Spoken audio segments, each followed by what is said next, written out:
কদমতলা থানা এবং ৯৭ নম্বর ইয়াকুবনগর বিএসএফ ক্যাম্পের যৌথ উদ্যোগে শুক্রবার রাত ১২টা নাগাদ নিষিদ্ধ ইয়াবা সহ এক ব্যক্তি আটক হয়েছে। ধৃতের নাম জাকির হোসেন। তিনি পূর্ব চুরাইবাড়ি গ্রামের বাসিন্দা।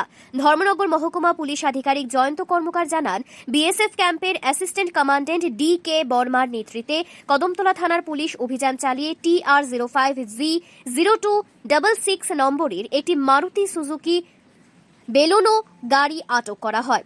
গাড়িতে তল্লাশি চালিয়ে 10 প্যাকেটে মোট 1950টি নিষিদ্ধ ইয়াবা ট্যাবলেট উদ্ধার করা হয়। প্রাথমিকভাবে জানানো হয়েছে, উদ্ধারকৃত ইয়াবার আনুমানিক কালোবাজারি মূল্য প্রায় 20 লক্ষ টাকা। পুলিশ ধৃত ব্যক্তিকে আইনের আওতায় এনে এই কেলেঙ্কারির তদন্ত শুরু করেছে।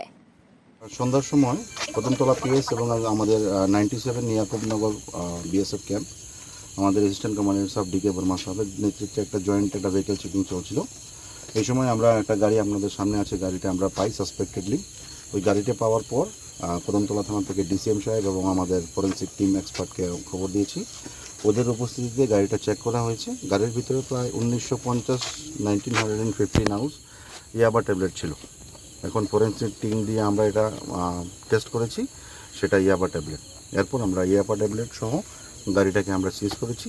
একজন গাড়িতে ছিল, তাকেও আমরা আমাদের কাস্টাডিতে নিয়েছি। এখন তার বিরুদ্ধে একটা স্পেসিফিক এনডিপিএসে একটা মামলা হবে। বাজারে তো কোনো মূল্য নাই, ব্ল্যাক মার্কেটে আমাদের ইয়াবা ট্যাবলেটের মূল্য অনুমান প্রায় 10 লাখ। আর আমরা গাড়িটাকেও সিজ করেছি, সেটার মূল্য অ্যারাউন্ড 10 লাখ। তাহলে টোটাল প্রায় 20 লাখের মতো আছে সিজের অ্যামাউন্ট। তার নাম জাকির হোসেন।